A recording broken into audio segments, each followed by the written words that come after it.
flush. But where does it all go? A dark place where creatures converge with the flotsam and jetsam. Underground labyrinths of acrid activity, as necessary to our survival as the food we eat and the water we drink. Where human necessity meets cutting-edge technology. This is where it all goes when we all go. Now, sewers on Modern Marvels.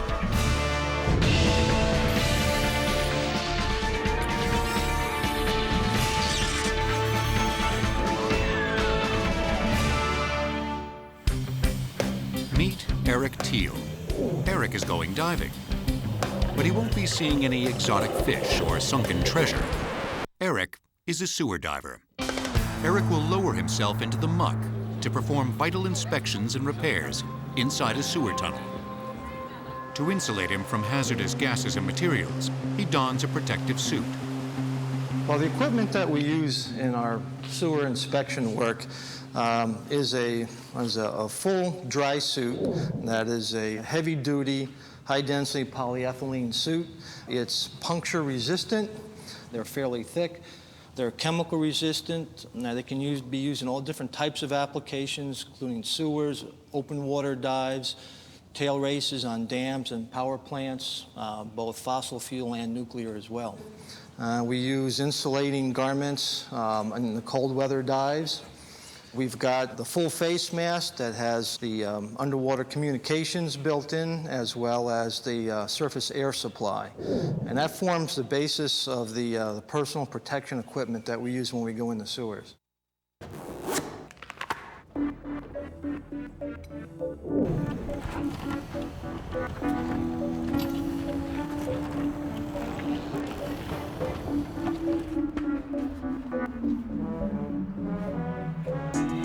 Eric, can you hear us? He does much of his work in dark, murky water, sometimes navigating by touch more than by sight. We have one engineer diver that goes in. He's going to record all the observations, any structural discontinuities, going to take measurements that are necessary to perform an engineering analysis on the integrity of the sewer. We keep our task in mind. We're there to be looking at the conditions of the sewer above the water line, and we're not looking at the liquid itself. That is not the point of the inspection.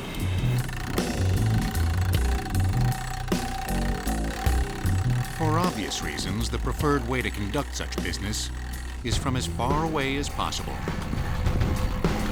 But in cases where a more hands-on approach is key, that's when Eric goes in. But don't tell him his job stinks. Oh, I enjoy this job thoroughly. The best aspect is we get to be outside, we get away from the desk and the computer, we get in the fresh air, and we get to see things most people never have an opportunity to see firsthand. Human waste removal and sewers aren't exactly the most pleasant of topics. Perhaps no other essential infrastructure is so reviled or, at the very least, ignored by the general population. But there's always been a bizarre fascination with what lurks in the tunnels below.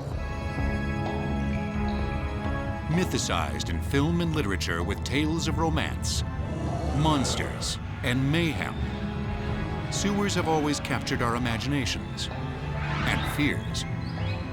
Rats and giant alligators are among the creatures believed to dwell in the sewers. But are the stories fact or fiction? We've been chased out of sewers by alligators in Florida.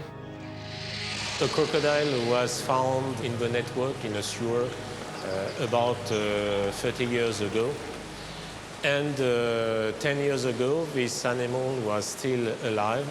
He was in a zoo in a city of France. There have been sewers discovered in certain southern states that are just basically plugged up with snakes. The flow can't get down the sewer because there's so many snakes in the system.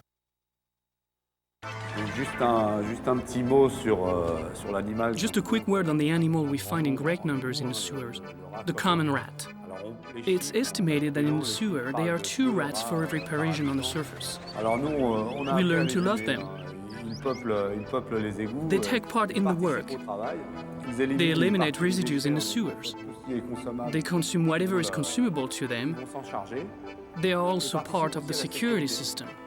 If you find yourself in the sewer and you see rats panicking, chances are there is the presence of gas or some other danger around. We listen to them and we follow them. Despite the occasional creepy creature, what's mostly in the sewers is sewage. Millions of gallons of the gross, smelly stuff that flows beneath our feet.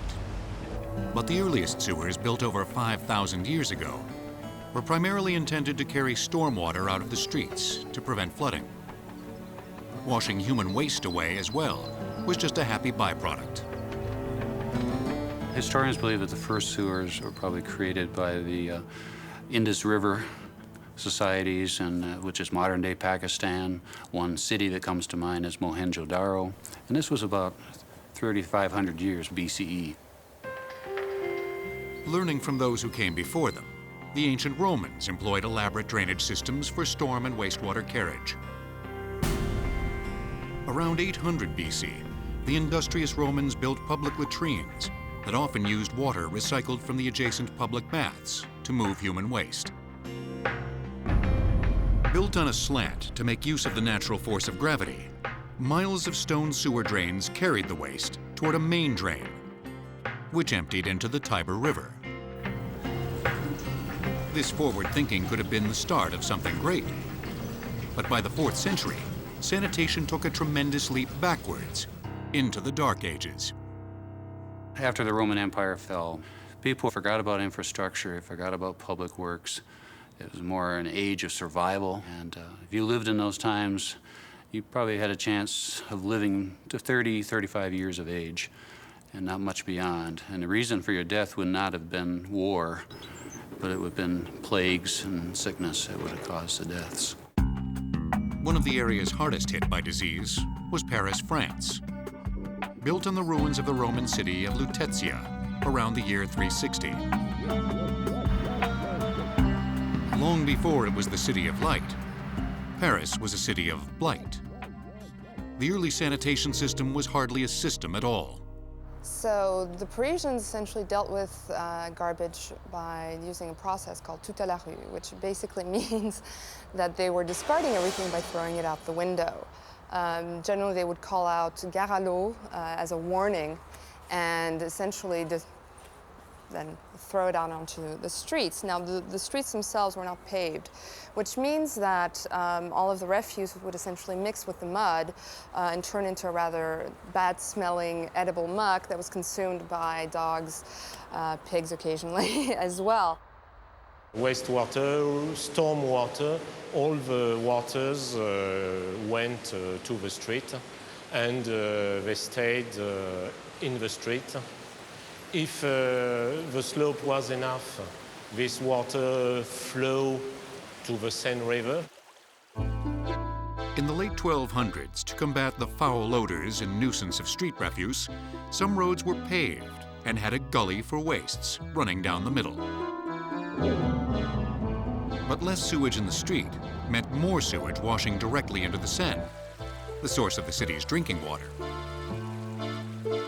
Rivers like the Seine have a natural ability to break down and assimilate harmful microorganisms found in human and animal waste. But as a growing population pushed the limits of a delicate ecosystem, the Seine became overwhelmed.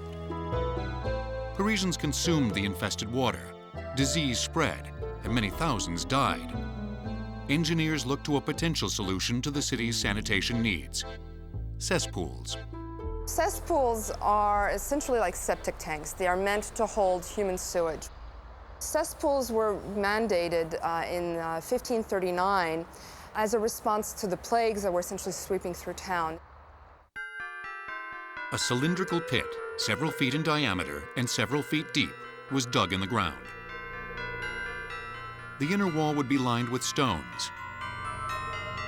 Liquid wastes would seep out through the stones, and solids would build up inside the cesspool.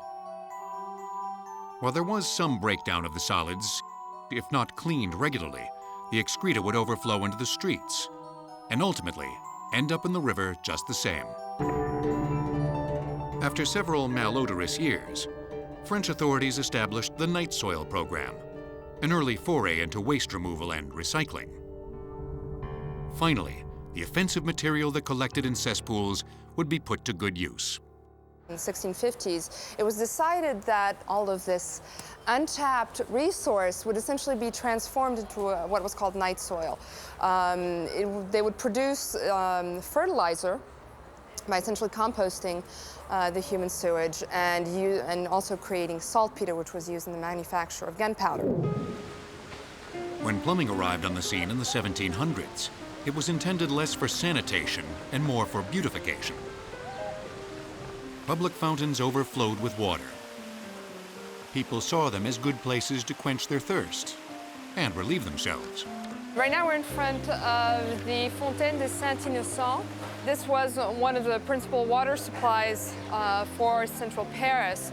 When they started having the cholera epidemics in the 19th century, these epidemics essentially were occurring based on tainted water supply sources. And it was very quickly found that the number of deaths increased proportionally to their distance from these water supplies. To combat epidemics, which were quickly spreading across Europe, engineers had to create centralized systems to convey sewage away from populated areas quickly and efficiently. In Paris in the early 1850s, during the reign of Napoleon III, Baron Georges Haussmann, prefect of the Seine, hired chief engineer Eugène Belgrand to oversee the development of the city's sewers. Belgrand designed a network of gravity-fed sewers that made maximum use of the land's natural slope. Teams of men with picks and shovels dug open trenches for the smaller, shallow sewers. Deeper lines were tunneled much the same way, but entirely underground, without trenches. Lines ran directly beneath the streets, and street signs were posted on the tunnel walls, so workers could navigate the system from below. Between 1850 and the end of the century, they built up to 40 kilometers a year. Belgrand also designed cleaning machines to prevent tunnel blockages. One of these inventions was a giant hollow wooden ball, slightly smaller in diameter than the sewer pipe it cleaned. The ball was dropped in through a shaft upstream. It rolled down the pipe, restricting flow and creating water pressure behind it that moved solid waste toward a catch chamber. From there, the waste would be pumped out and transported away from the city. Another of Belgrand's innovations is still in use today, the flushing boat. It is used to clean the sewers and to remove the sand from the bottom of the sewers. As a testament to the quality of Belgrand's work, most of the original Paris sewers are still in operation today and serve an estimated 3 million people.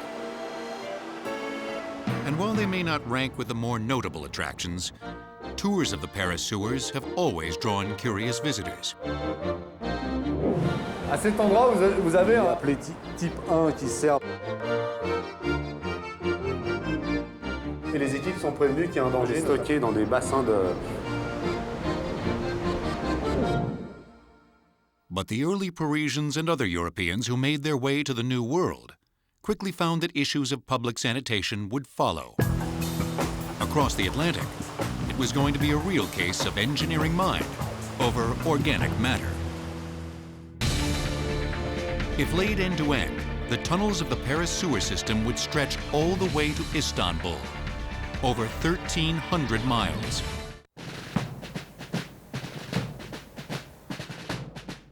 One of the oldest cities in the United States is Boston, Massachusetts.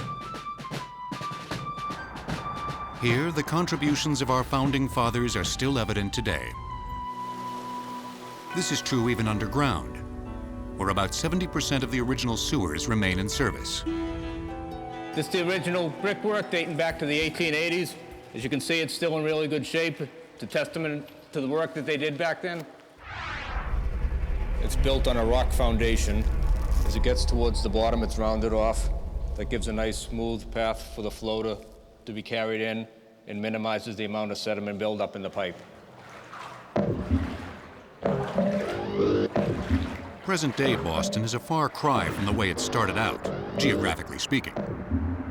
Boston was first settled in 1630 as a town, a rather small town on 3 mountains of a small landmass. They called it Tri-Mountain at the time. For their sanitation purposes, they used privies, either in their cellars or in their backyards. Their biggest problem, though, was rainwater. So they'd get together as a group, and they would build their own drains and make it go away. That was the whole theory of sewers, go away. But water wasn't the only thing early Bostonians wanted to go away. Perhaps a chicken head or an old pot or something you just wanted to get rid of would be dumped in the drain. Now, although they prohibited the actual solids, we know for a fact that the solids got in there. Thanks to good old gravity, the whole mess trickled down right into the harbor. Since no one drank from the ocean, Boston was largely able to avoid the unpleasantries and diseases that plagued Parisians for years. Still, this gravity-powered solution wasn't too pleasant for the people at the bottom of the hill. The area continued to expand, using landfill to push the boundaries of an almost island-like city. As the community grew, drainage systems were extended to the new tide line. Well, they did it at their own cost, so they were kind of shoddy construction. No one really supervised what they did. And what it did was, it brought the sewage down to a point where it would hit the tidelands, and it would sit there. And at high tide, it couldn't get out of the pipe. At low tide, it would spill out of the pipe, partially settling in the pipe, and sit on the flats of the river and the harbor. And that was an absolute delight during the summer, an unbelievable stench. The advent of the modern water closet didn't help matters either. All that extra water and raw sewage dumped right into the drains. In 1876, after examining the successes and failures of European sewer systems, Massachusetts state legislators approved the construction of the projected $3 million Boston main drainage system. It was designed as a combined sewer system. Both stormwater runoff and wastewater from homes would enter the system via drains. But before hitting the shore, the sewage would be intercepted by a large brick-lined sewer running around the perimeter of the city. All the collected water would travel through this single gravity-fed conduit to Moon Island, far away from Boston's populated area, where it would be held for release with the outgoing tide into deeper water. Building anything around or under a bustling city is hard enough, but doing it over 100 years ago was painstaking. Back in the 1880s, they would have used a lot of manpower, picks, shovels. They would have excavated by hand. Now, during the process, the city was a very busy place. Railroads were prevalent, and you couldn't shut down railroads to build sewers under them. So one of the superintendents, a man named Carson, developed a machine that could actually build the sewer while letting traffic work in the area. The machine was 200 feet long. It weighed 10 tons. At the front, the people would be digging by hand and shovel. They'd be putting the dirt into buckets. Buckets would be hoisted above their heads. In the center, people would be laying brick. And at the end, people would be backfilling the sewer using the dirt that was just excavated from the front. The entire hole would be shored with 8x8 timbers to keep back the soil pressures. Completed in 7 years, the 15-mile-long interceptor sewer carried all the sewage to one central location, a pumping station. This building went online on January 1st in 1884, and it ran continuously till 1968.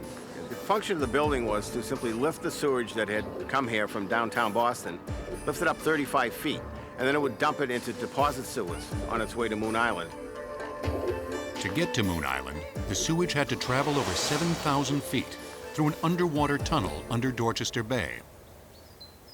It was at this location where they needed to sink a very large shaft in order to build the tunnel, which runs under the bay approximately 142 feet below the water. It was the longest tunnel used for sewage purposes in the world to that time. The engineers were quite bold, actually drilling this tunnel, thinking they could get it through. Once it arrived at Moon Island, the sewage collected here in these 25 million-gallon tanks, where it would wait for its tide ride out to sea. The remains of the Moon Island outlet, down here, right at the ocean side, is where sewage would discharge from the city of Boston.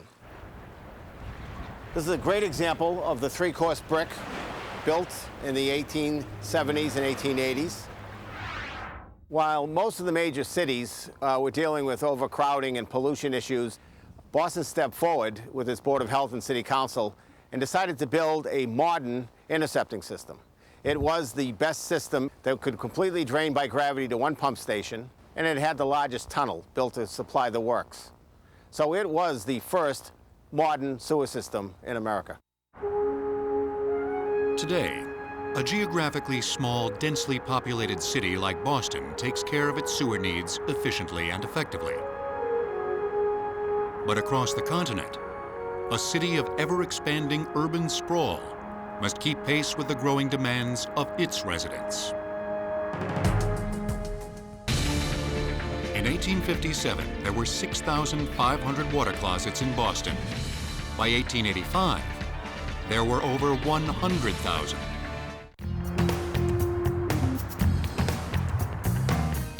A city of 4 million people, with an area over 10 times the size of Boston. Welcome to Los Angeles, California. Today, miles of complex tunnels are constructed with minimal disruption of everyday life. Driving along this street, most people hardly notice this massive crater. How did it get here, and why? What we did was sunk these shafts, poured concrete, and then put an excavator in here and dug it out. As soon as that was complete, our tunnel boring machines arrived, and we placed them in the bottom of the shaft and began mining. Then we continued mining tunnel for another approximately year after the machines entered. And there's another shaft site approximately 2 miles from here that the machine was lifted out of after it completed tunneling. These new tunnels will ensure older ones don't become overtaxed and will serve the needs of growing local communities. After the tunnels were connected to each other and the main sewer line, sewage flow was introduced.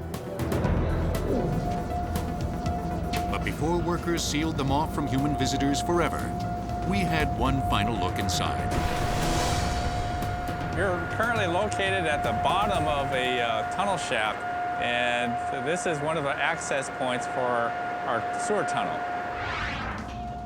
We're inside the Northeast Interceptor sewer pipe. It's an 8 feet diameter pipe, and it's roughly 6 miles long. It's covered with plastic known as PVC polyvinyl chloride, and it serves as a liner for sewer corrosion. But what about the giant holes in the ground? After we've finished backfilling with concrete and slurry, we'll pave over the site and place 3 manholes in the top of these shafts that you see, and no one will ever know that this happened. The last step is to pull the plug. At the end of the 6-mile sewer, a rubber balloon was installed to plug the Northeast Interceptor sewer from the existing sewer, which is currently flowing. The rubber balloon is 8 feet in diameter, 10 feet long, and inflated with air. Once we are ready to release sewage, the balloon will be deflated and then pulled out through the sewer tunnel. Ready for service in May 2005. After 3 years and a cost of $160 million, the Northeast Interceptor Sewer Project was one of LA's largest bids to preserve and expand its sewer system. Long before mammoth projects like this were perfectly planned and expertly executed, Los Angeles was in the same boat as other fledgling towns, just kind of going with the flow. In the mid-19th century, thousands from crowded eastern U.S. cities migrated west. And with them came the question of where to put all the waste they'd produce. Prior to 1894, they dealt with sewage primarily with outhouses and chamber pots, bushes, things of that nature. The first pipelines were constructed of wood, built like barrels, more or less, and diverted the flows away from the downtown Los Angeles area in order to prevent disease. When it came time to design a comprehensive system, several water management authorities advocated a separate sewage system instead of the combined version. The separate system incorporates two conduits. Residential and commercial plumbing connects to sanitary sewer lines that convey wastewater to a specified location for disposal or treatment. Stormwater tunnels are fed through street drains and transport runoff to the nearest receiving body of water. In the case of Los Angeles, the Pacific Ocean. At the turn of the 20th century, the pipe material of choice to carry the corrosive sanitary sewage was clay. Today, a pipe's size is the main factor in determining the material of which it's made. Usually when it comes to the smaller diameter sewers, they are made of vitrified clay. As we get larger than 2 feet, it goes into either plastic or a concrete pipe, and when we get to the large interceptor sewers, they're all concrete pipes currently. But in LA, where seismic activity has to be considered as much as sanitary concerns, steps have also been taken in preparation for the big one. There's different techniques to handle the seismic loads. For large diameter sewers, the sewers are designed with shorter pipe segments.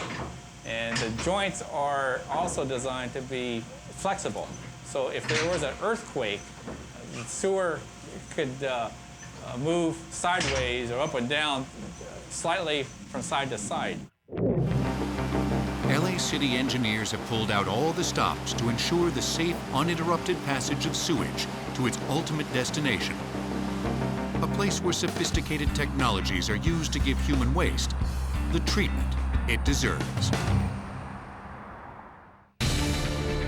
In 1883, Los Angeles joined other cities in using raw sewage to irrigate local vegetable farms. Los Angeles discontinued the practice after 1903 because of health concerns.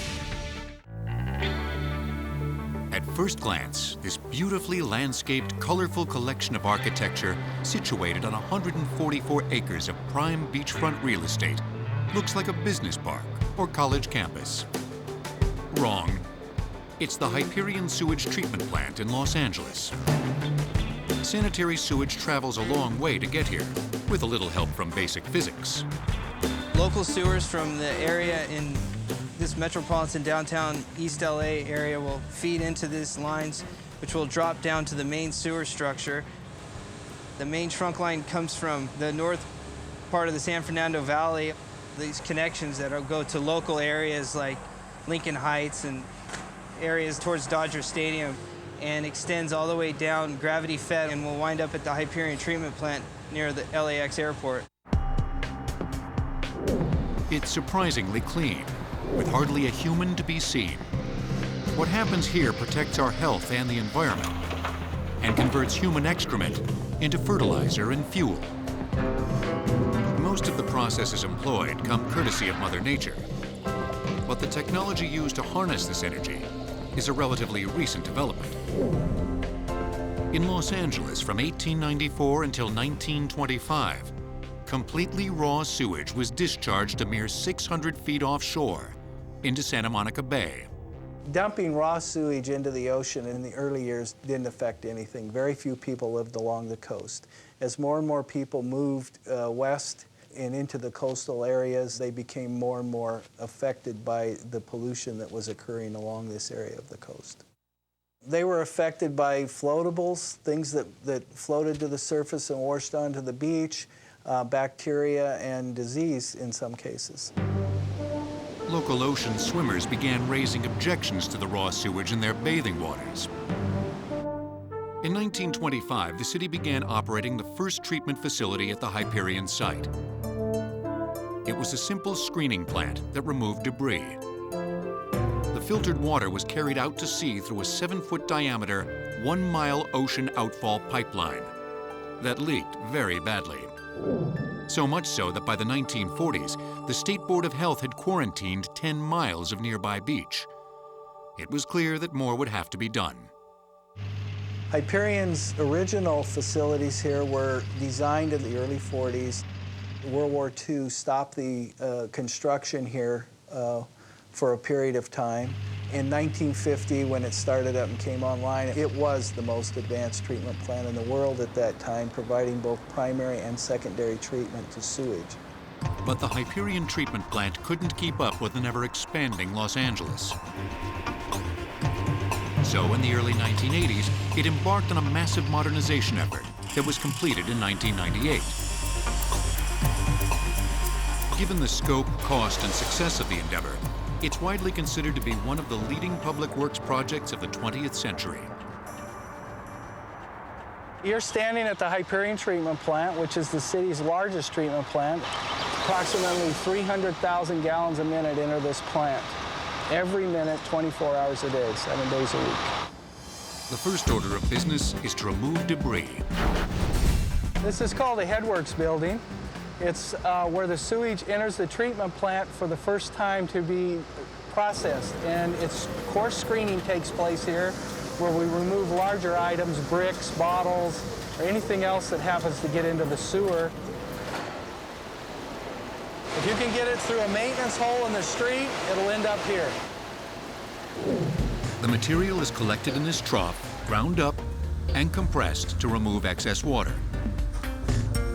The remainder gets loaded into hoppers that are emptied into trucks, and it's off to the landfill. The next step removes small rocks, pieces of glass, and sand, known as grit. We separate it in these machines, put it on a conveyor belt, drop it into a hopper again, and then it is collected and hauled to the same landfill. That was just the beginning. Now it's time for the real treatment process. This is called primary treatment. The water comes out of our headworks through our grit collection system, through a control gate, and then passes down through this system, where we slow the water down again. And we do that to settle solid material out, primarily fecal material and other solids, foods from kitchens, all of that type of material we want to settle out, take out of the waste stream, and then process it again. Each of the primary tanks is 300 feet long, 20 feet wide, and 15 feet deep. Inside is a collection system made up of scrapers attached to chains running along the walls. The scrapers move along the tank floor and push the settled solid material toward pumps that remove it for processing. Then the scrapers come around and skim the floating grease and lighter material off the top toward the other side of the tank, also for collection. The scrapers and water move at a very low rate of speed. The solids, we call it sludge, is a light, fluffy material, and if you don't move it slowly, it just will bellow up and go right over the flight, and you won't be able to move it at all. So far, the waste has gone through a highly specialized mechanical treatment process to settle and remove solid material. From this point, biology plays a bigger role. The secondary treatment process starts in these sealed underground tanks. The water from the primary stage comes here.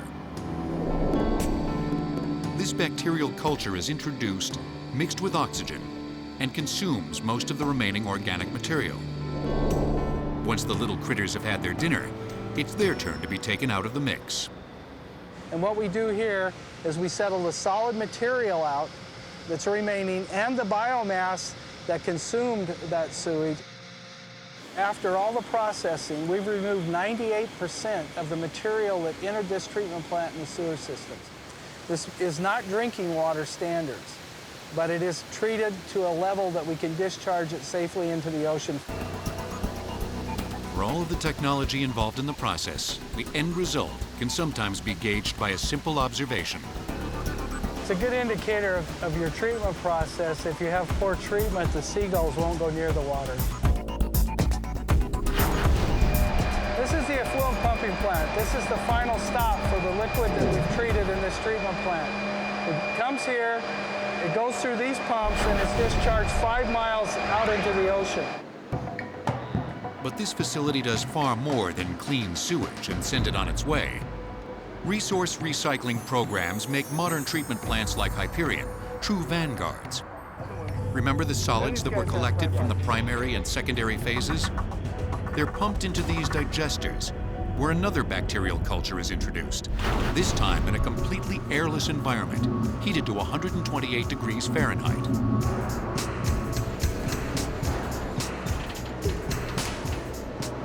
During part of the process of digestion, the bacteria consume the solid material, reduce the bulk, and produce methane gas as a byproduct. We collect the methane gas, compress it, and then ship it to the power plant next door in exchange for energy. We produce enough methane gas to exchange for 17 megawatts of electricity every day. Without this gas to energy exchange, this plant would cost about $12 million a year in electricity to run. Because we produce the amount of gas every day that we produce, it would cost about $4 million a year for electricity. Even ancient cultures knew that human waste contains valuable nutrients that help crops grow. So there's one final step of the resource recovery system at Hyperion. Digested sludge from the digesters is pumped through pipelines to this facility called the Biosolids Dewatering Facility. Here, the sludge goes through high-speed rotating machines, similar to the spin cycle in a washing machine. It's dewatered, treated, and sent off to be used as fertilizer. The entire treatment and recycling process from beginning to end is monitored and controlled remotely by just 2 people. To do that, we have several screens, half of them for the solid side and another about 6 screens to the liquid side. We create a very user-friendly screen that can help the operator to maneuver and can go from one area to another area very fast. We create something called trend, and this trend is a straight line, so the operator just glances to the screen, and if he sees this straight line go down or something, he knows that you have a problem in the process. Considering its messy history, waste management has evolved into an environmentally friendly, high-tech process. A process we need to preserve, or we'll pay a nasty price. Parts of the Hyperion treatment plant have been used as locations for several Hollywood films, including Battle for the Planet of the Apes, Soylent Green, and Logan's Run.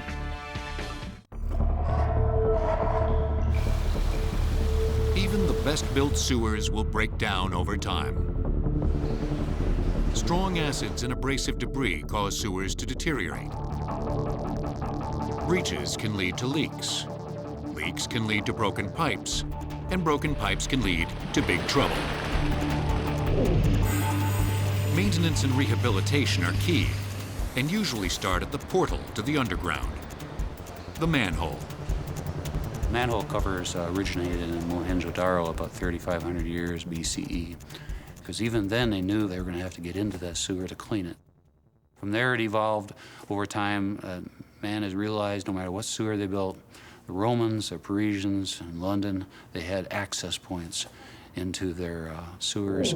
They rapidly discovered that round was best because any other shape, square, rectangular, triangular, if you weren't careful, that would fall down into the sewer.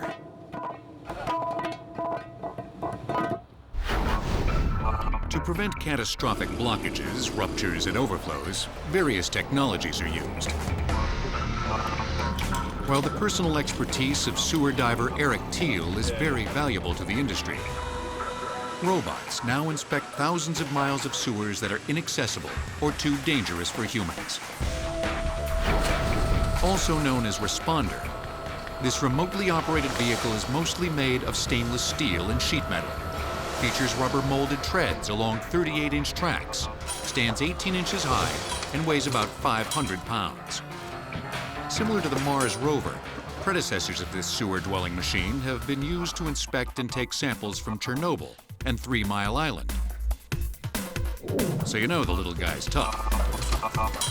This is a sewer robot that was designed to go into very deep sewer systems, deep tunnel systems. The robot can go a mile in distance down a sewer, can go 500 feet underwater, carries tools in the front of the vehicle to clean the sewer out of the sediment. They're equipped with a wide array of sensors. So we use sonar, which is the same way a bat or a dolphin would measure distances to objects in its environment, and those are used principally for submerged sewer lines, so sewers that are flooded with water. For sewers that are dry or mainly damp, we use lasers, which provide a very precise scanning mechanism to precisely measure the geometry of sewer pipes and tunnels. These aren't simple robots, they're very complex, sometimes even thinking machines. Smart as this robot is, engineers aren't ready to let Responder off the leash just yet. Responder is monitored through its tether, which provides power down to the robot so that it can move, and also communications and telemetry back up to the operator workstation, which is in a truck located near the manholes. Trained operators will actually instruct the robot to move. They use a wireless joystick control, like you would on Nintendo GameCube that my kids play. And they also monitor screens which present the sonar and laser information so they can decide where to move next or where to work or what debris they want to cut out or remove. These efficient machines get to the root of the problem safely and quickly. And municipalities have always recognized that time is money. Traditional technology prior to the 1970s was dig and replace. This involves using backhoes and operators and workers with shovels working in a trench. It's obviously a dangerous situation. It blocks city streets, homes, access to businesses. 1,000 feet of pipe done in the 60s could have taken 2 to 3 weeks to rehabilitate. Using our existing technology, we can rehabilitate that same 1,000 feet in about 1 day. An innovative trenchless method that can restore structural integrity to underground pipes with no digging and no pipe replacement. The cured-in-place technology takes a felt tube that is saturated with a liquid resin. It is installed into the sewer pipe underground using water pressure. The water pressure inverts the tube, turns it inside out, and at the same time holds it up against the old sewer pipe. The liquid resin has a catalyst or a hardener in it, and when the water is heated, the liquid resin becomes hard. And now you have a liner or a hard pipe inside the old pipe. Despite the advantages afforded by trenchless technology, if today's sewer systems are going to stay up to snuff, they still need a lot of attention. Over $300 billion worth, according to recent studies. The American Society of Civil Engineers recently graded the effort on rehabilitation and maintaining our sewer system with a D-, the lowest rating to date. Usually it takes some type of a problem to cause a community to realize what they have to do, and all of a sudden sewers are on their mind, and they take the initiative and the effort and start spending the money to get the crews, the equipment, the machinery to maintain and rebuild their sewers.